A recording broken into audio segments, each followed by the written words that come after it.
ভাই এই যে রিকশাওয়ালা ভাই, আচ্ছা ভাই, এই যে দেশের যে সামগ্রিক অবস্থা, এই বিষয় নিয়ে কি আপনি কিছু বলতে চান? ভাই চাইলেই তো করতেছি না, বুঝছেন না? দেশে তো বাক স্বাধীনতা নাই, কথা কেমনে বলবো, তাই না? স্বাধীনতা না থাকলে কথা কওয়া যায় নাকি? না ভাই, আপনি বলেন, আসলে কেউ বলতে চাচ্ছে না। আপনি মনে করেন যে আপনি আপনার বাক স্বাধীনতা পেয়ে গেছেন, আপনি যা বলবেন আমরা তাই হুবহু প্রচার করব। যে দেশে সরকারের সাথে বিরোধী দলই কথা কয়া পারে না, ওই দেশে মনে করেন আমি একটা রিক্সাওয়ালা হইতেছি গিয়া ছাগলের 3 নাম্বার বাচ্চা। হ্যাঁ, ওই প্রথম 2টা বাচ্চা দুধ খায় আর পিছনের বাচ্চাটা ম্যামা করে দৌড়ায়, আমি হইতেছি ওই বাচ্চাটা। আমার মতো রিক্সাওয়ালারা বা শ্রমিকরা যদি 8-10 জন 2000-3000 পয়রা মরেও জায়গা, এই দেশের সরকারের বা বিরোধী দলের কারো কোনো কিছু যায় আসে না। তো আমরা আসলে কথাটা কইলেও বা কি কমবো, বা আমগো কথাটা কি ঠিক মতো পৌঁছাইবো কিনা জায়গা মতো, এটা তো ভাবার বিষয় ভাই। আচ্ছা ভাই, এই যে ভালো একটা কথা বলেছেন যে বিরোধী দল তো আন্দোলন করছে, সংগ্রাম করছে, অনেকে জেল খাটছে। এই বিরোধী দলের আন্দোলন নিয়ে আপনি আসলে কি বলতে চান? বিরোধী দল কে আছে? হ্যাঁ, দুদিকে তাকায় দেখেন তো, যত দিকে তাকায় দেখি সব জায়গায় তো দেখি একই দলের পোস্টার, ব্যানার, ফেস্টুন সবকিছু। হ্যাঁ, আর বিরোধী দলগুলো সব কই? এরা কি সব রোহিঙ্গা মায়ানমারে থাকে? হ্যাঁ, শোনেন, বিরোধী দলের টুটি অনেক আগেই চাইপা ধরা হয়েছে। বিরোধী দল এখন লুলে হয়ে গেছে, তারা কথাও কইতে পারে না, তারা কোনো কিছু করতেও পারে না, আর কথা কর জায়গাটাও তো নাই। হ্যাঁ, তো এক শাসনতন্ত্র যদি চলতে থাকে তাহলে আসলে কোনো দল, কোনো জনগণ কেউ তো কোনো কথা কইতে পারবো না। আর এদিকে সাধারণ জনগণ সবাই আছে হইতেছে গিয়া খালি পেটের ভিতরে ভাই। টাকা পয়সা যেমন হইতেছে সবকিছুর দাম বেড়ে গেছে গা, তেমন ইনকাম কমে গেছে গা। আলুর দাম বেড়ে গেছে, এখন হয়ে গেছে 80 টাকা কেজি। অন্যান্য শাকসবজি 200 টাকার উপরে, 200-300 টাকার নিচে কোনো মাছ নাই। হ্যাঁ, আমি মনে করেন যে এখানে এই বেলার ভিতরে খ্যাপ মারলে 400-500 টাকা আইতো, সেখানে এখন আইছে খালি 80 টাকা। 1 কেজি চালের দামই 80 টাকা। তা আমি যে বাড়িতে ফেরত যাবো 80 টাকা দিয়া আমার পরিবারের জন্য চাল নিমু, নাকি মাছ নিমু, নাকি আলু নিমু, নাকি ডাইল নিমু, আমি তো এই চিন্তায় বাঁচতেছি না ভাই। তাহলে বিরোধী দল কি করতে পারলো না, কিল্লেগা পারলো না, এটা হলো আমি কেন, আমার মতো আরো 10 জন, 15 জন, 10 লক্ষ, 10 কোটি মানুষ তো কথা বলতে পারবো না ভাই। সবাই এই জায়গায় আটকে আছে, বুঝছেন? আচ্ছা ভাই, এই সরকার তো অনেক উন্নয়ন করেছে, তাই না? এই সুবাদে যদি দ্রব্যমূল্যের ঊর্ধ্বগতি হয়ে থাকে, এটাকে আপনি কিভাবে নেবেন? সরকার তো সরকারের বাপের টাকা উন্নয়ন করে না, আমার টাকায় করছে, আপনার টাকায় করছে।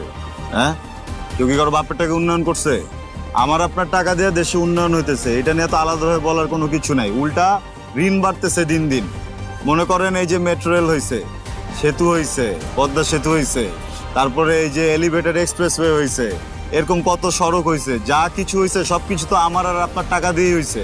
তার ভিতরে বাইরে থেকে টাকা খরচ করা হয়েছে, কিন্তু যেই পরিমাণ টাকা এখানে মনে করেন খরচ করার কথা ছিল, ওই পরিমাণ টাকা তো এখানে খরচ হয় নাই। এই মেট্রো রেলের যেই পরিমাণ টাকা বাজারে দেখানো হয়েছে, ওই টাকা দিয়ে এরকম 10টা মেট্রো রেল করা সম্ভব ছিল, কিন্তু ওইটা তো হয়ে ওঠে নাই ভাই। টাকা পাচার হয়ে গেছে গা বাইরে, ঠিক আছে?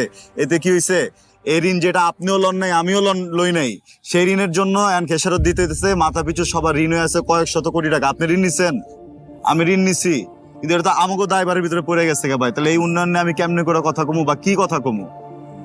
হ্যাঁ, বাজারে গেলে আগুন জ্বলতেছে ভাই। 500 টাকা কেউ চোখেও দেখে না, 1000 টাকা যদি লয়ে যাই তাইলে মনে করেন টুকটাক কিছু বাজার সদাই করে আনন্দ যায়, যেটা আবার 1 থেকে 2 দিনের বেশি যায় না। এখন আমার মতো একটা রিক্সাওয়ালা কি 20-25 হাজার টাকা নিয়ে বাজারে যাবো নাকি? আপনি কোন দেশে যখন করোনা লাগছিল তখন ভাবছিলাম যে এই দেশ মনে আর বাঁচবো না, পুরো পৃথিবী মনে হয় শেষ হয়ে যাবো, এটাই মনে হয় আলামত। তখনও মনে করেন কোনো রকম ভাবে আমরা 500 টাকা লয়ে বাজারে গেলে বাজার করে আমরা আসছি, সবকিছু সুন্দর ভাবে গেছে। কিন্তু এখন দেখি করোনার থেকেও বড় করোনা আম করে গিলা খাইতেছে প্রত্যেকদিন, ঠিক আছে? হ্যাঁ, করোনার সময় 500 টাকা চলে পারছি, কিন্তু এখন আসলে কোনো কিছুই করা পারতেছি না ভাই। কারণ এখন 1000 টাকা নিয়ে গেলেও ওই যে বড় করোনা মনে করেন ফোনা তুলা বসে আছে, গেলে এক ছবল দিয়ে টাকা পয়সা সব খাওয়া ভাই। বাজে নেয় না, আমগো পোলা পায় না, আমগো বাচ্চা কাচ্চাকে খাইতে পারে না। এই যে পরিবহন শ্রমিকের কথা কই, আমার এক আত্মীয় আছে, আমার ভাই, মনে করেন গতকাল বাইরে হইছে। এর আগে তো অবরোধ দিছিল 34 ঘন্টার, এরপরে দিল 72 ঘন্টার অবরোধ তো চলতেছে, রিক্সা আমি চালাইতে পারতেছি না। এরা কোনো রকম একটা গাড়ি লয়ে বাইরে ছিল ভাই, এই সারাদিন গাড়ি টাড়ি চালা 400 টাকা পাইছে। হ্যাঁ, হাজিরা। 400 টাকা হাজিরা যদি পায় এরকম একজন লোক, এর পুরো গোটা পরিবার নিয়ে কি খাইবো? কারণ এর আগে 7 দিন গাড়ি চলবার দেয় নাই। তা আমার কথা হইতেছে গিয়া যে আপনারা যদি আন্দোলন করবেনই, এসি ঘরে বসে যে আন্দোলন করতেছেন, আমরা যে মানুষগুলা মাঠে কষ্ট করতেছি, মাঠে খাটতেছি, আমরা যারা রিক্সা চালাইতেছি, ভ্যান চালাইতেছি, গার্মেন্টসে কাম করতেছি, ট্রাক চালাইতেছি, বাস চালাইতেছি, গণপরিবহন কর্মী আমরা যারা আছি, আমগো দোষটা কি? আপনারা এসির মধ্যে বয়া বয়া হইতেছে জ্বালাপোড়া সবকিছু করতেছেন, আমরা তো এদিকে আমাকে পরিবার মরিবার চালানোর মতো টাকা পয়সা ভাও করতে পারতেছি না ভাই। আমাকে সবকিছু তো আটকে রয়েছে এই জায়গায়।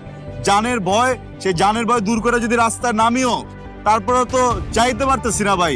আমার না জ্বালাইবার পারলে আমার রিক্সাটা জ্বালাই দিতেছে ভাই, নাহলে বাস জ্বালাই দিচ্ছে, গাড়ি জ্বালাই দিচ্ছে, কারা জ্বালাইতেছে ভাই? হ্যাঁ, আমগো লাভটা কোন জায়গায়? কথা খুবই সহজ। আমার কাছে মনে হয় এখন সময় হয়ে গেছে, যেহেতু গত 15 বছর ধরে এই সরকার এই জায়গায় ক্ষমতায় আছে, তারা এত অবকাঠামোগত উন্নয়ন করে ফেলছে দেশে। মনে করেন মেট্রো রেল বানাইছে, সেতু বানাইছে, টানেল বানাইছে, আলহামদুলিল্লাহ খুবই ভালো। এখন তাদের উচিত ক্ষমতা হস্তান্তর করে দেওয়া, এটা যারে মন চায় তারে হস্তান্তর করা বা সুষ্ঠু নির্বাচন দেওয়া, এখান থেকে ক্ষমতা পার করে দিয়া এর পরের কোনো দলরে আঙ্গুল তুলে চ্যালেঞ্জ করা যে আমি 15 বছরে দেশের এই উন্নতি করছি, তোমরা 5 বছরে দেখাও তোমরা কি উন্নতি করতে পারো। তখন যদি লাগে তন্দ্র গেলে আমগো মতো আমজনতা একটা না 5টা করে ভোট দিব এই সরকারের, সমস্যা নাই তো। হ্যাঁ, আমজনতার চোখের ভিতরে যদি আঙ্গুল দিয়ে আপনারা দেখা দিতে পারেন যে আপনাকে ভিতরে কোনো ভয়ভীতি নাই, আপনারা সবাইরে একই ফিল্ডে রেখা একই সাথে আন্দোলন করতেছেন, সুষ্ঠু আন্দোলন করতেছেন, সুষ্ঠু নির্বাচন করতেছেন, সবকিছু ঠিকঠাক মতো হইতেছে, এই হরতালের জন্য আমরা ঘরে পড়ে নাই। আপনার করে মারামারি করে 5টা ভোট আমি একা দিব, সেই জায়গাটা তো আপনারা রাখতেছেন না ভাই। আপনারা যদি এই জায়গাটা না রাখেন তাহলে কেমনে করে দেশ বাঁচবো, কেমনে করে মানুষ বাঁচবো? এই জায়গাগুলো খুব সহজভাবে আমাকে চোখে পড়ে যেতেছে ভাই, এমনি করে দমায় রাখা যাবে না, বুঝছেন? দর্শক মণ্ডলী, আমরা যেখানে দেখলাম যে সাধারণ জনগণ অনেকেই কথা বলতে ভয় পাচ্ছে, বিবিধভাবে ভয় পাচ্ছে, কেউ বাকরুদ্ধ হয়ে যাচ্ছে, কেউ মারা খাওয়ার ভয় পাচ্ছে, কিন্তু ঠিক সেইখানে একজন সাধারণ রিকশাওয়ালা